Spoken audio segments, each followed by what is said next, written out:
La nouvelle qui a fait grand bruit cette semaine, c'est bien entendu le rachat, pour 59 milliards d'euros, de la société agroalimentaire américaine Monsanto par Bayer, le géant allemand des pharmaceutiques et des insecticides. Négocié depuis des mois entre les deux compagnies, cet accord, qui fait de Bayer le numéro 1 mondial des semences et des pesticides, soulève de nombreuses questions concernant son impact sur notre vie de tous les jours. Retour sur l'achat d'un empoisonneur par un autre. Car il ne s'agit pas ici d'une petite entreprise qui en rachète une autre, mais de 2 des 10 corporations qui se partagent 75% du marché mondial de semences et les 3/4 du marché mondial de pesticides. Il y avait 6 grands acteurs sur ce marché, 6 grandes entreprises. Il n'y en aura plus que 3 à la fin de l'année parce qu'on assiste à un vaste mouvement de concentration. Donc 3 acteurs seulement vont se partager l'essentiel du marché des semences et des pesticides. 3 acteurs au lieu de 6, bien sûr, c'est moins de concurrence. Donc les prix des semences et des pesticides vont augmenter presque à coup sûr, et dès hier, le président d'un grand syndicat d'agriculteurs américains s'en est inquiété. Avec cette acquisition, Bayer va littéralement dominer le marché européen et mondial. Certains dirigeants européens pointent du doigt la situation inédite de quasi-monopole dans l'agroalimentaire qui en résultera. Au-delà des véritables questions d'éthique économique que pose cette concentration, on se demande comment il se fait que nos dirigeants aient mis tant de temps à se rendre compte que les multinationales n'ont pas les intérêts des honnêtes gens en tête, mais les leurs propres. En effet, ce n'est pas comme si Monsanto ou Bayer n'avaient pas été dans le viseur de la société civile depuis un bon moment, ou que ces firmes aient une histoire particulièrement glorieuse de philanthropie. Monsanto, pionnier des OGM, est en effet connu pour avoir développé l'agent orange, utilisé par l'armée américaine sur des populations civiles pendant la guerre du Vietnam. Un herbicide puissant utilisé massivement par l'armée américaine pendant la guerre du Vietnam. 35 ans plus tard, ce produit chimique continue de faire des ravages.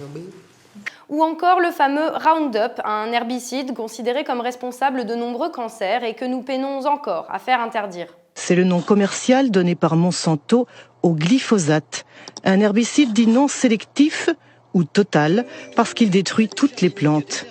Mis sur le marché en 1974, il a connu un succès fulgurant parce que Monsanto a toujours affirmé qu'il était biodégradable et bon pour l'environnement. Voici Roundup, le premier désherbant biodégradable. Il détruit les mauvaises herbes de l'intérieur jusqu'aux racines et ne pollue ni la terre ni l'os de Rex. I do not believe that glyphosate in Argentina is causing increases in cancer. You can drink a whole quart of it and it won't hurt you. You want to drink some? We have some here. I'd be happy to, actually, but not really, but not really? I know it wouldn't hurt me. If you say so, I have some glyphosate. No, I'm not stupid.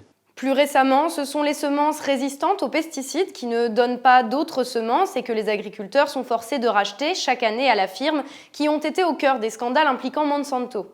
Quant à la firme Bayer, elle se livrait déjà à des activités douteuses de trafic d'êtres humains sous l'Allemagne nazie. Considérant le prix de 200 marques exagéré, nous offrons 170 marques par sujet. Nous aurions besoin de 150 femmes. Les expériences n'ont pas été concluantes. Les sujets sont morts. Nous vous écrirons prochainement pour vous demander de préparer un autre lot. Plus récemment, la firme a été tenue pour responsable de la surmortalité des abeilles à cause de la toxicité de ces néonicotinoïdes, des insecticides largement commercialisés. Leur extinction n'est pas seulement une menace écologique, mais aussi une menace pour l'espèce humaine, et je pèse mes mots. Un tiers de la production mondiale de nourriture est dépendante de ces pollinisateurs, et si elle venait à disparaître, il y a une étude de Lancet qui est très sérieuse, qui nous dit que ça impliquerait 1 million de morts par an chaque année dans le monde. L'on peut s'étonner du manque de clairvoyance des dirigeants européens qui affirment craindre ce mariage entre géants de l'agroalimentaire, mais qui, depuis des années, permettent à ces firmes de vendre leurs semences, insecticides et pesticides, bien qu'ils soient considérés comme responsables de l'appauvrissement de la qualité de notre nourriture, voire de sa dangerosité pour notre santé. Rappelons qu'en France, 58 894 tonnes de pesticides sont déversées chaque année sur nos champs. Les agriculteurs, eux, n'auront plus d'autre choix que d'acheter les produits Monsanto-Bayer. En réalité, c'est bien le libre choix des agriculteurs et leur santé, ainsi que ceux des consommateurs qui se retrouvent menacés. Les semences, comme vous savez, c'est le premier maillon de la chaîne alimentaire. Oui. Si vous mangez, vous, comme moi, c'est qu'il y a un paysan qui a mis une graine dans la terre. Dans la terre. Oui. Celui qui contrôle les semences, il contrôle Ah oui. Ils contrôlent la production. Et les peuples. Et ils contrôlent les peuples.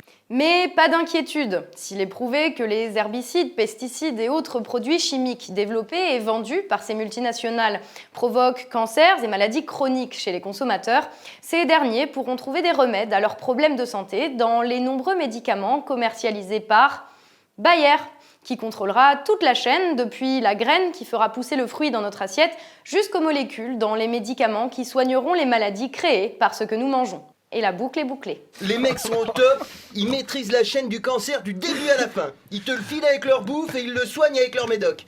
C'est comme si dans les Happy Meal, le jouet c'était une seringue d'insuline.